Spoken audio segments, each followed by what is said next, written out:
Shadow Kings. Well, on this one I'm not going to wait quite as long. Kind of figuring out the story of things. I'm just going to kind of let it ramble. One of the things, I don't know if y'all know this, but you can eat Slim Jim with one hand. Anybody that's never had a Slim Jim, go to the gas station next time you're there, or have your parents grab you a Slim Jim. Don't sleep on the good stuff, guys, man. that's somewhere it's at. I just need that little snack, okay? So I'm here to discuss one of the things that mysteries of life that happens. Wherein it is that sometimes, occasionally, two wrongs do make a right. I'm going to tell you how that is. So we're going to just roll along here with our Slim Jim. Keep both eyes on the road, though. Okay, we're going to peel off to the right here a little bit, and then we're going to come over here and we're going to come to a stoplight, and we're going to be turning left. We're going to come to another stoplight, and we're going to turn left again on this little frontage road, and then we're going to go in there and turn right. And that's exactly how that works, just that easy. See, because while we're cruising on the highway, we realized we went right over the top of the road where we wanted to go, but there's no way to access it, seemed to be. So sometimes you have to kind of do this funny switchback thing in your life, and that's exactly how it'll go. So we peel off of there, and if we're thinking the road that we get off on be a funny little frontage road, well, this is not the road.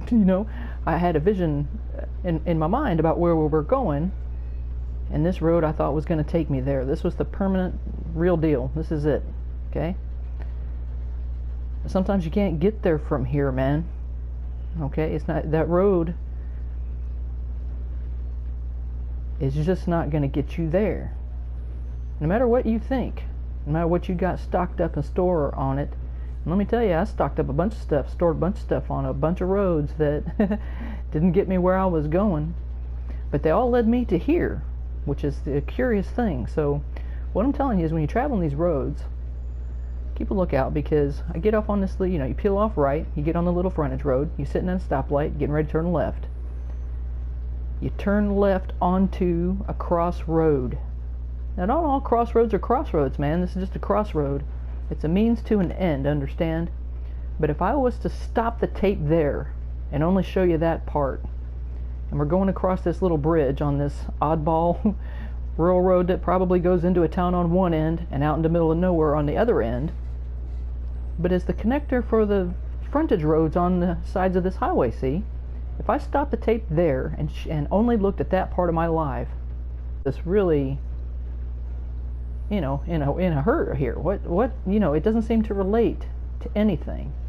And what I'm saying is we have to understand that even those oddball times that don't seem like they're connected to anything are vital. Okay, that's how it's going to get you there, even though it doesn't look like it is, because you're not going the direction that you thought you was going to go. Okay, so we're going to stay on that road for just a little bit longer. That's kind of like when I was working in that shoe store. I didn't think that was going to be, I've been a lot of big places, done a lot of big things, and here I am working in this little shoe store for somebody else, which is really weird for me, okay? So that's like kind of one of those little crossroads, but it was important and valuable and vital to get me where it was that I needed to go. So we come up here and we see that we're going to turn left again. We're on another little frontage road, and again, there's usually a gas station off to the right there. You guys, you've seen it, you know where it is, okay? And we're going to come up here, and there's going to be another stoplight, or there's going to be a turn right, and that road right there is the one that we just went over on the bridge, see? So it's kind of like a double back switchback, and it's easy to get fooled when you're in one of these processes that's happening right here, because you feel like you missed something. Well, you sort of did, but you sort of didn't. Okay, so again, if I just pick that one little section of road and the frontage road that I'm on, and I say, well, this is going from, I'm on a different road, but I'm going the opposite direction now. I'm doubling back. I'm going backwards. That seems to be the case at times too, man. and it feels like you're going one step forward and two steps back, right, bro? Okay, sometimes that's the case because that's exactly what it is that you need to do, just in the same way. See how simple this is? Just in the same way. Now, if I just took that little clip right there and said, you know, oh, this is my whole entire life and I'm going backwards, you might freak out. But if you understand that, if you can just broaden that perspective, get back in the floodlight perspective and understand this is part of the process, okay? And we're doing 2 lefts to make a right. We're doing 2 wrongs, seems like wrong, quote unquote wrong. Don't judge them as wrong yet, okay? To make it right. So we're going to come up here, past that gas station, and we're going to turn right. Now we're on the road. Now that's the road that we were looking for, man. It didn't seem like we was able to get there from here because there was no off. There was no way. We had to run right over the top of that road, right on the bridge, because we're on the highway, right? That's a very specific, generalized course that we had set ourselves on, we think is where we're going. And sometimes there's a little more specific course where it is that we actually need to go. So this is what it is. So now we're on a little, you can call it a rural route. Sometimes people call it a blacktop or a slab. Sometimes here in Texas that's called a farm to market road, or FM. Okay, so all the little 2-lane highways that connect all of the, you can find all the little cool stuff all over the place that you go. And in that process, I want to go ahead and talk about those. And you got to keep your eyes open on these roads because you never know stuff is going to come up, right? Cows, stuff like that. So got to pay attention a little bit, but otherwise it's a cool cruise because there's not a lot of traffic. There's not a lot of mess. Okay, we got a ways to go yet. Okay. So one of the things I want to talk to you about is the kind of, do you guys know what the meaning of the word insouciant is? It's a kind of carelessness that is my word that I invented for it is divine nonchalance. Some tactical don't give a fuck. It's kind of what it is, man. And I'm going to tell you one of the places that this thought process, or what, you know, whatever, spirit, whatever you want to call it, looking back now has helped me out in a pinch or two. And one of those places, I have to kind of explain some of the things that happened, how I got there. But here's the thing. I find myself against all odds in a completely miraculous state of being. In that I have 2 commercial downtown buildings in a little town. I have an antique shop with 39 dealers. I have 10 employees. I have a small restaurant. I'm a goddamn pillar of the community. They're starting to pressure me to run for mayor at the time. And I have spoken at the Lions Club. They want me to join the Lions Club. The Rotary Club is gunning for me. They want me to join the Rotary Club, all this kind of stuff. And I'm at a retailers committee meeting, okay, because we're a downtown retailers group. And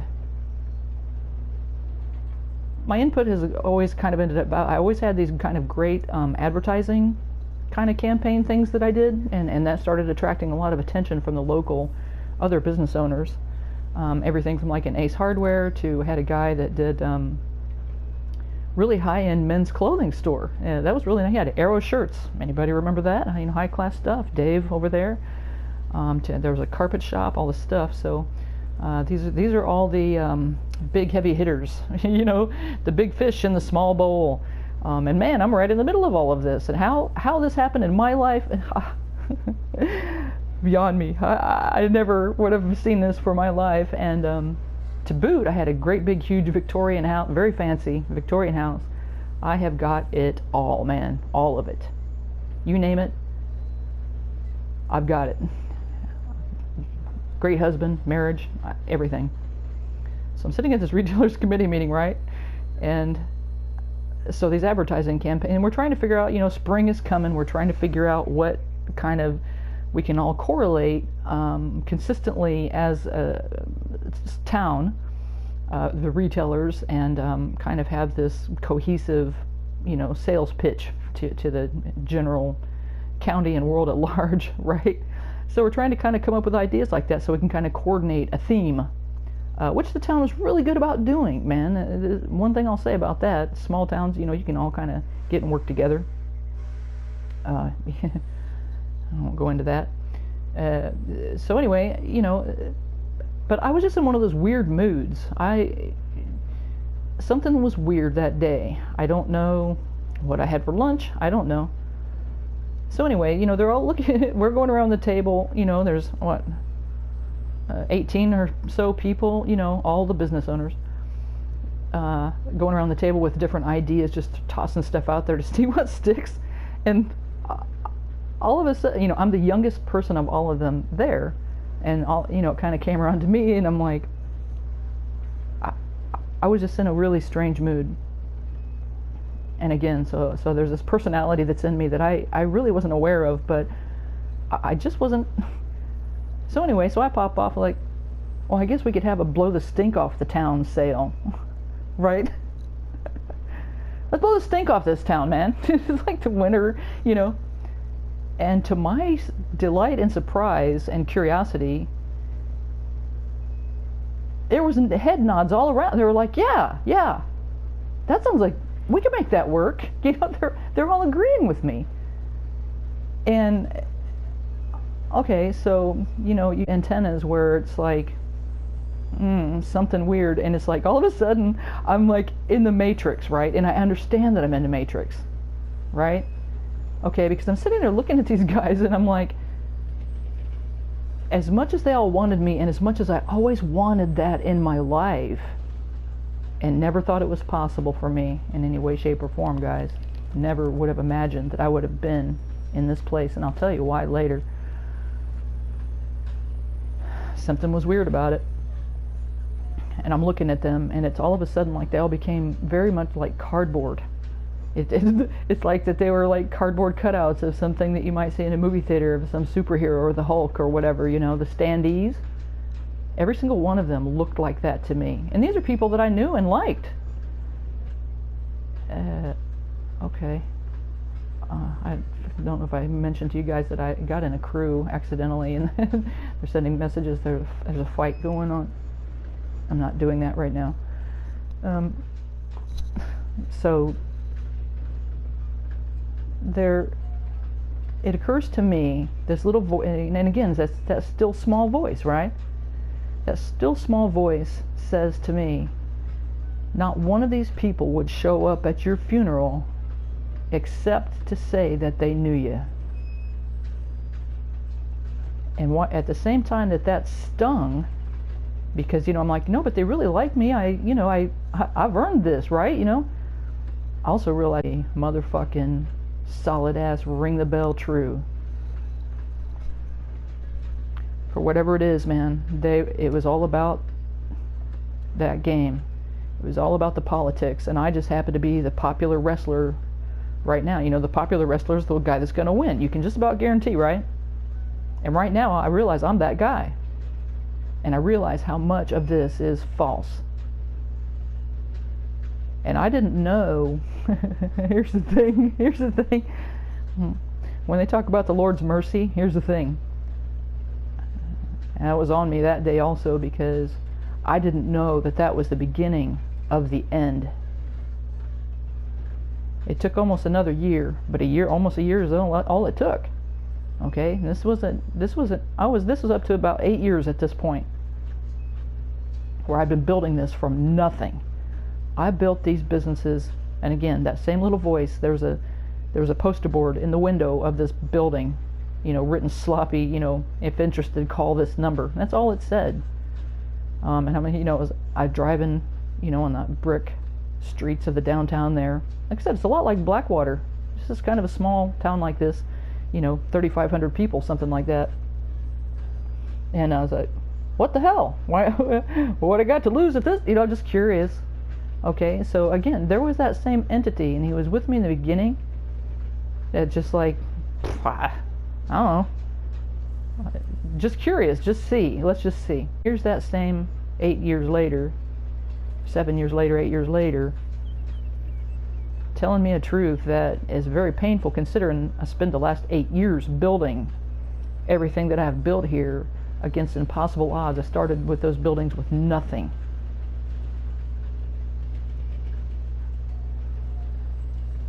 But ambition. And that ambition came from a place and out of a drive that is so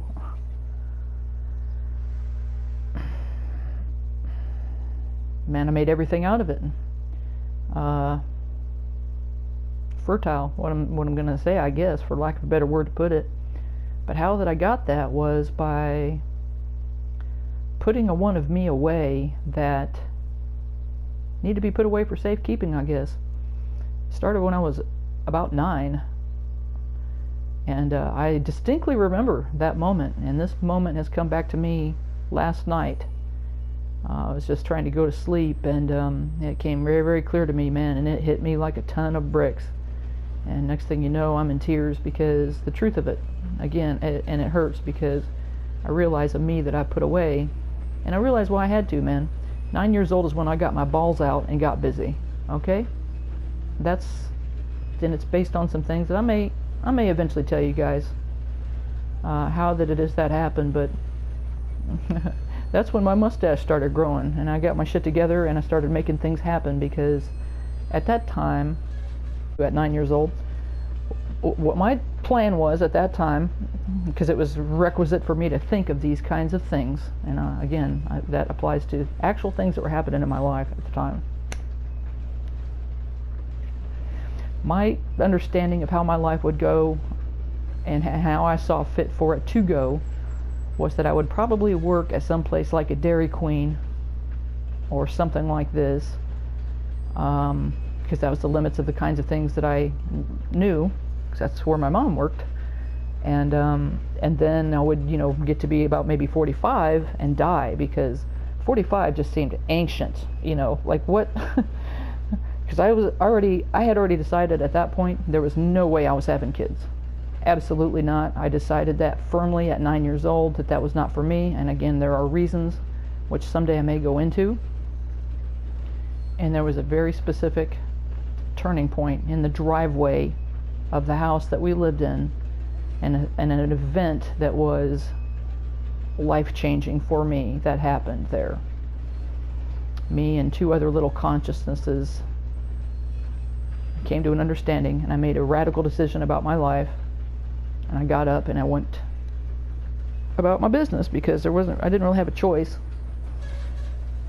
So anyway, that was my outlook. Pretty dim, but you think I might have should have had counseling or whatever, but most people in my life at that time was just not that worried about it. They were just more interested in making sure that they were to such an excruciating point that even that became completely warped.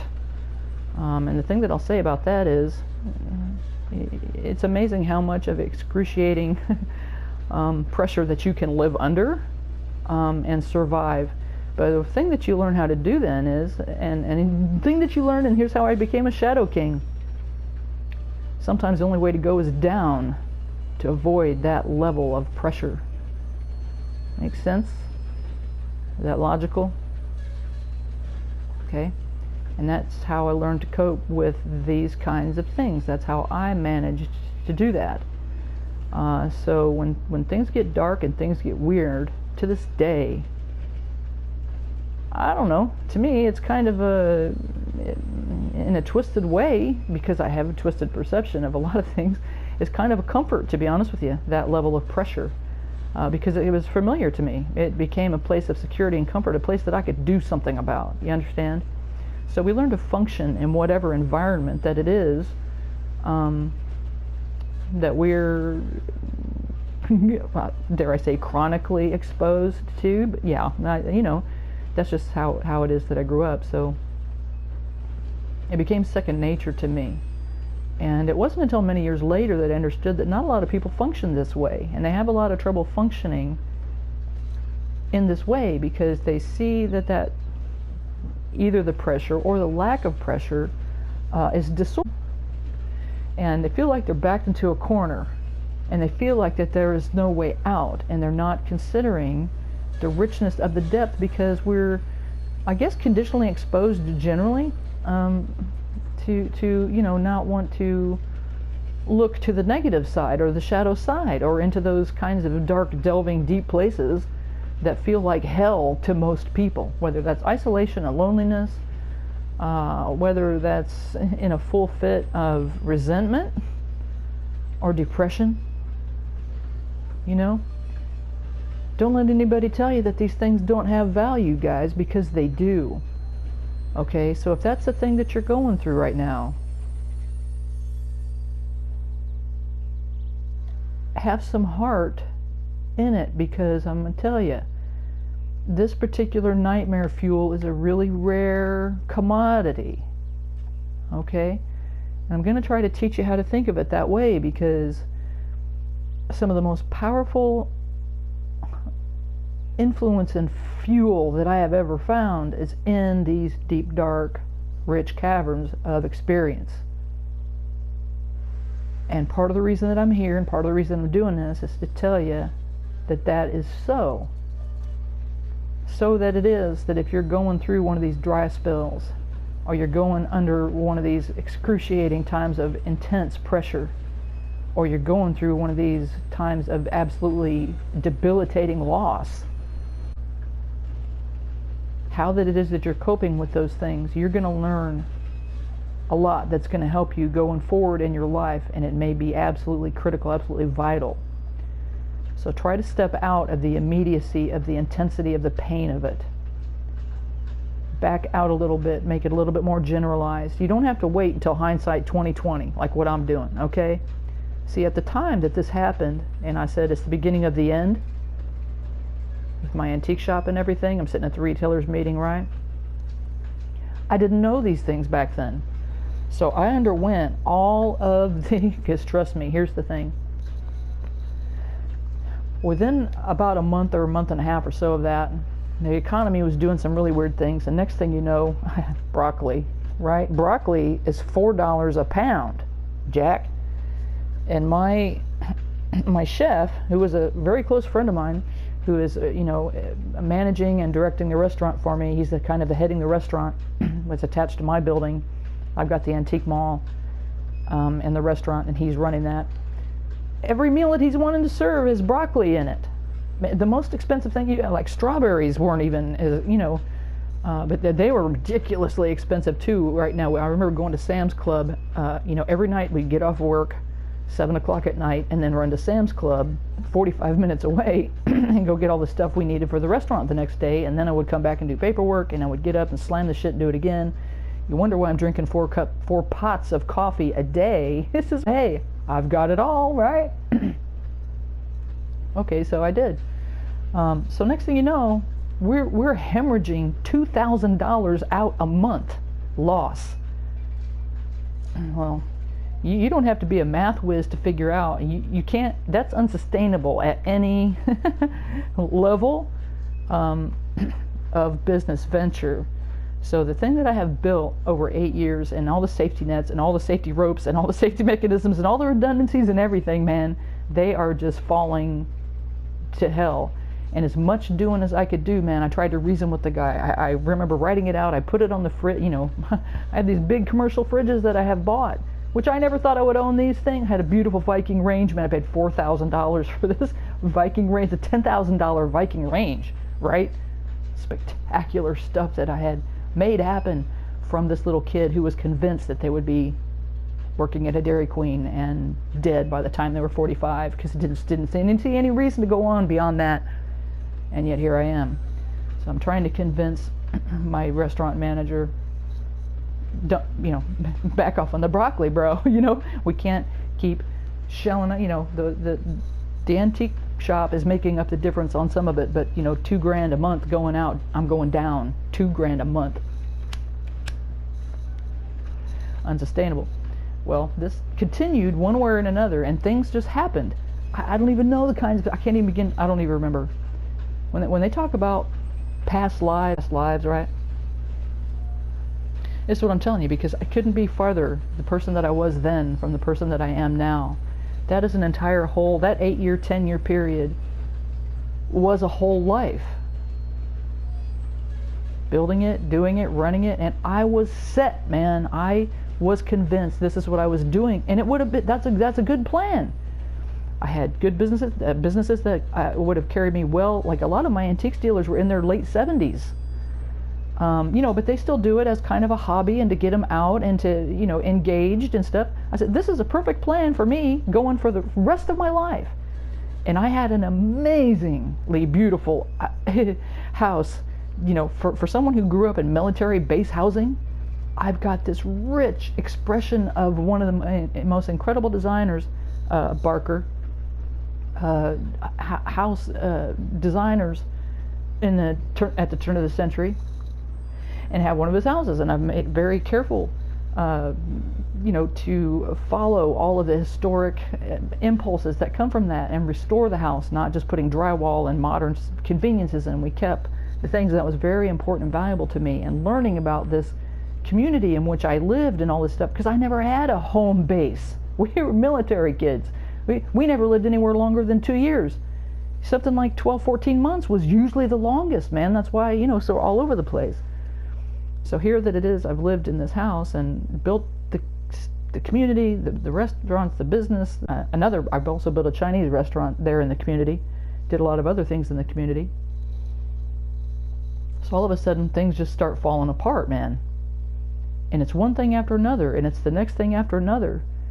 And within a year of that fateful retailers committee meeting, when I said, let's have a blow the stink off the place sale. Man, I didn't know, that little voice inside of me, how accurate that it was, because next thing you know, everything in my life is falling apart like it's a cyclone. It was more like the nuclear bomb. You guys have seen that old footage, right? And the house, and it just like shreds. The clapboard goes first, the shutters are blowing off. Next thing you know, the sheeting is gone, and then there's a frame that's left, and then, then all that's left is standing there, the chimney, right? The stone, and there's nothing left, man. It's annihilated. And that's what happened to me. And it was gone, all of it. So within a year of that, I had to tell 39 dealers to, I'm sorry, but you gotta, they're relying on me. This is a social club. This is their engagement. This is their thing. And this is some of them, their livelihood. And it was mine, obviously. So I lost a livelihood, a community that I had built, standing in the community, all these my buildings, my resources, my assets, all of these. It went in such a bad way, man, all of it. Like I had 5 auctions, to my estate at this young age, and that was so tough. And then the buildings weren't selling either, and crazy, bizarre stuff happened with that. But that Viking range that I was so happy, that sold for $2,600, and I didn't even have $2,600 to buy it back with. I had to watch it go at the auction, and there wasn't anything. They divested it all. The bank took their part, and it went from there, and it was all beyond my control. It's all spun out of control, and my life just flew apart just like that, man. And it all went downhill, and I didn't know. I didn't know. So here I am, not quite 30 at this point, and I still have my house, I guess. I have that, but I don't know what I'm going to do with myself. And it's natural to understand that I went into a severe depression at that time. They talk about the grief of loss, losing a job. It was more than a job. It was a lifestyle that I had built that I was losing. It was a community. It was a standing that I had built. It was the status that I had built, not to mention the assets and the things and the, so when I start talking to you guys about what this education has cost me, when I say it starts to, creep into the millions, I'm not kidding. I'm not kidding, okay?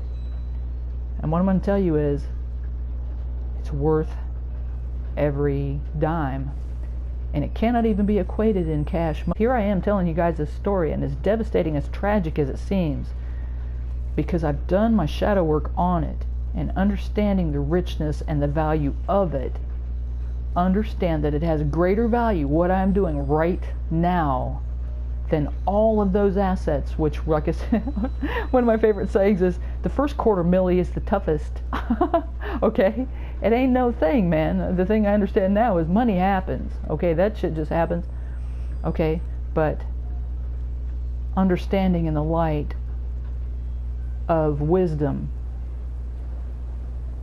is invaluable. It's priceless. And there's only one way to get it, man, and this is how. And it might cost you a dime, okay? And it might cost you a lot of blood, sweat, and tears, because that's what it cost me. Because I cried a lot. I've lost everything. It got so bad, okay? So I go back home, and I'm like, it's kind of a relief, because like I told you, I'm running myself into the ground. I'm having to use, like I said, 4 pots of coffee a day just to compensate, just to keep up with all of it that it was going. But I was, keyed. I was able. So we had continued doing that because it was worth for the well-being of not only myself but the community and the things that we were building, that we just revitalized the whole downtown with the stuff that I did, man. All of them did. Okay, so man, we've got the whole little town is just firing, kind of stuck in the kind of backwash of the swamp that it originally was, and now we're all on fire, man. We're doing all kinds of cool stuff. So now I'm out of the picture. Well, next thing you know, people, keep approaching me. Not the least, it kind of started because we had done so much work on this big Victorian house, and they would have what's called like a house walk. Because there was several, pretty fancy houses there in town, and in the holidays, everybody would dress up their houses in these fancy, and they just dying to get me on the house walk. They've been pestering me for years, but I just was too busy. I just couldn't commit to opening my home to a bunch of people, coming through there, and regardless of all the antiques and stuff we had, I wasn't prepared to do that. So they would still continue to come back and ask me, are you going to do the house walk? And then people started asking me like, okay, but when are we going to reopen the antique shop? And it got to where I couldn't go to the grocery store. And guys, they're well-meaning. I understand. It was such a huge part of the middle of the community. Right smack in the middle of the downtown, right? And it was a place for social engagement, and people would just come and just spend time and chill out and hang out with friends and stuff, and meet there. And so they wanted, when are you open an antique shop again? And I had just every time I turned, I'm like, I can't. I'm not. There's nothing left. I can't. Oh, that's a shame. And then I would have to sit there and commiserate, with them. And again, it's my loss that they're commiserating, and their loss that they're commiserating. But I didn't want to go to even the grocery store, or Dollar General. I couldn't go outside, and I literally got to the point that I literally got agoraphobic. I couldn't step out my back door, because even going out to work in the yard. This is in a nice little town. People walked, I was very likely to run into someone, and they would ask, because they knew who I was, they would ask about the antique shop. So I just couldn't even go outside. It happened more than once. And I remember having, my shit's falling apart. Now my mental shit's falling apart too. And I remember having we were having kind of a yelling fight, me and Hawk. And he did the smart thing, and he went out the back door. And I went to follow him out there because I was not done making my point, right? Okay. And as I was stepping out the back door onto the little back porch that we had made, I saw a couple that were walking just out on the sidewalk there, and I had to stop. That stopped me right in my tracks, and I had to go back in the house, and I don't know, I think I probably had another crying fit then, probably, most likely, and I had to deal with my own pain all by myself, and there was no way to let it out, and there was no place to put it, and there was no place to blame it, and there was no place to, there was, I don't even know if I can say it was bitterness and resentment. It was just numbness and loss and not knowing where to begin. That's why I talk about the void so much, because that left a huge hole. Everything in my life, my whole lifestyle was devoted to what this is that I had built, and now it's all gone. Even my desire to, work on my home and all these kinds of things, or have people, see my home or come visit or any kind of thing like that, all of it's gone. That left a big hole in my time frame, man. What I'm going to do, right? And in that, and then and in the same time, also learned that some physical and health concerns started. That's not surprising, really, now, is it? Some physical and some health concerns started coming up. Well, I also was to learn that I have a special health condition. I don't call it a disease. You can call it a disease if you want to. There's a name for it, but one of the things that I have is I'm super at the time gluten sensitive, and there's a lot that went into figuring that out, and we missed it. We just did the wrong thing too, which caused me 8 more years of suffering that I didn't have to suffer if we'd have only known, but I missed that too. So I had to completely radically change my diet. Now nothing even I can eat, all the stuff that I'm used to eating, isn't even safe. You don't think I felt persecuted, guys? I've just lost everything, and now I can't even eat normal food anymore. For 2 weeks, the only thing I ate for 2 solid weeks was eggs, because I was so petrified of getting back into it, and I didn't know, and I was committed to trying to get my health back on track. It was really, really bad. So every part of everything that I had going on was affected, guys, is what I'm telling you. And what I'm telling you is that doorway that was opened, the huge gulf or cavern or abyss or however it is you want to look at it, the huge void that was opened in my life, that's open now because I don't have all of these things that I've lost, was the opening to the pathway to where I am now. And I can look back now and see that that's the case, but at the time it was not so apparent. Okay? So when it is that you're going through those wrong things and you're going through those devastating things, and it feels like that you're losing everything, it may in fact be the case that you are. And what I'm saying is, guys, stand strong through it. Relate to the story that I'm telling you now, and understand that, yeah, there's a big empty spot in you. You feel like you've had your heart ripped out. You feel like your soul is displaced. Maybe that's right. And maybe that's just exactly what it is that needed to happen, because I wouldn't have moved to Texas except for the door on my fingers, you understand? That shit got shut down in less than a year from the moment that I said that, because something that was inside of me, my greater knowing, was ready to move on, even though I didn't know it. Okay? And there's a greater purpose that is in all of that. And if you can understand the breadth and scope and depth of all that I lost, and understanding that size of a hole is what it left for me to open the potentiality to come the direction that I have, and how critically important that it is that we understand during the process. It feels like left turns, it feels like it's going bad, it feels like it's going wrong. Don't look at it just as that little tiny clip of the road, even if it's a 10-year clip, Jack, because it was a 10-year process right here, right? Don't look at that's the only thing, or you feel like you're just totally at a loss. You feel like you're totally not how it needs to be. And what I'm telling you is, if you open it up, broaden it out, and look at it as a part, a leg, just a little section, a crossroads in your journey, you'll see the light of it, man. And sometimes those 2 left turns get you back to where you can make your right turn and get you back on the right road. You understand? I didn't know at the time, because I was completely 100% in faith that this is what I would do for the rest of my life. It's just not, I just wasn't correct. I was just wrong about that. Okay? And I was happy. These are the kinds of things that I've noticed that happen when you're totally cool with the way that everything is going. That's when things are going to get disrupted, alright? And if you're in a situation where you're not cool with the way that things are going, that just gave you a key right there. Are you picking that up, Shadow Kings? I just gave you a little piece of gold right there. If you're not happy with the way that things are going, get yourself happy with the way that things are going. Get yourself solid. Get yourself in the vibe with that. Get yourself going on all cylinders, because you're not getting out of it until you do.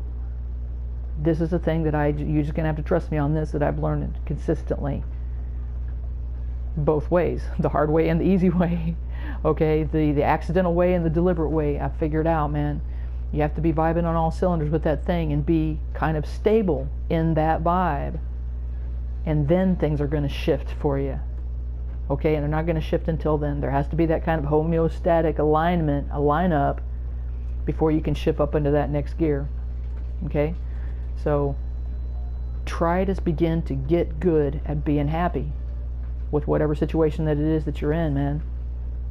Okay, and that is, after I lost my shop, it took me another solid 3 years of research and looking into it, because this is a time when I was not a spiritual person at all, not even a little bit. As a matter of fact, I was studying deeply into quantum physics, quantum dynamics, all this kind of thing, particle physics, this kinds of thing. That was my deity, was the natural world and the sciences. Okay, psychoanalysis, these kinds of things.